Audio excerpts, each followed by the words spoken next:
In order to create the voice changer, I'm going to use an Adafruit wave shield. This will modify sound waves incoming from a microphone in real time. And this whole process is controlled by an Arduino Uno microcontroller.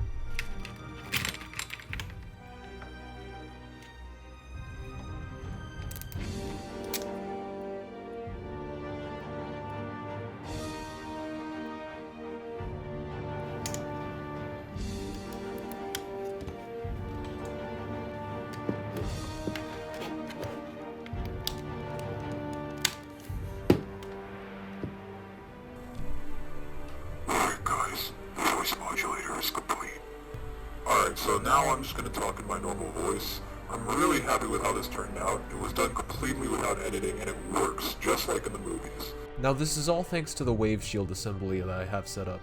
There's a knob here which controls the gain of the microphone, and this potentiometer adjusts the pitch, so you can possess a really high voice, or just sound like a demon from hell.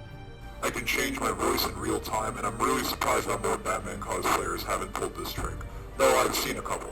I am vengeance. I am the night. I am Batman. Now let me go ahead here and spew out some lines from the comic books and movies like the true nerd that I am. Well, here I am. You're not brave. Men are brave. Hello? Break the bad news. I'd rather do the breaking in person. Tell me, do you bleed? You will.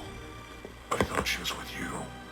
I want you to remember, Clark, in all your years to come, in all your most private moments, I want you to remember my hand at your throat. I want you to remember the one man who beat you. Alright, so the voice modulator turned out awesome, but now, let's get to work on some Batarangs. So to start off, I initially planned to cut my Batarangs from steel using traced paper templates. Oh, the irony of me owning a 3D printer but not a 2D one so I could just print out other templates. But oh well. However, I eventually decided that just using the 3D printed ones themselves was way easier on me.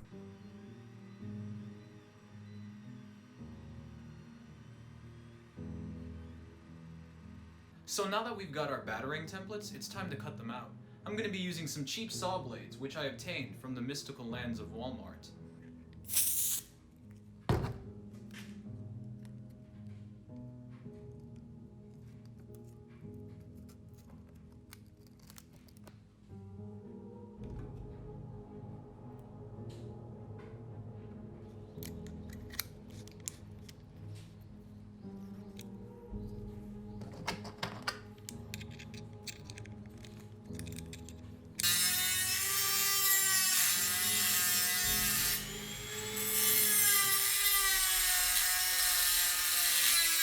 I had to be sure to cut out the saw blades in a very slow and precise manner, as to not mess up any details, as well as the fact that nothing was dissipating the heat in the process.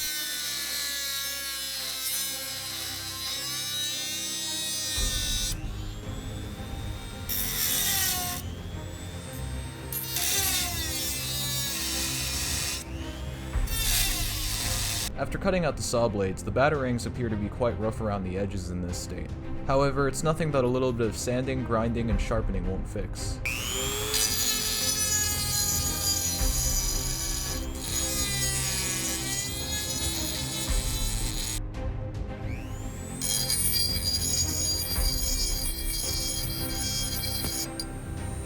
I also decided to cut out some lines for aesthetic reasons, as well as accuracy. This should theoretically also help make the Batarangs a little more lightweight and aerodynamic.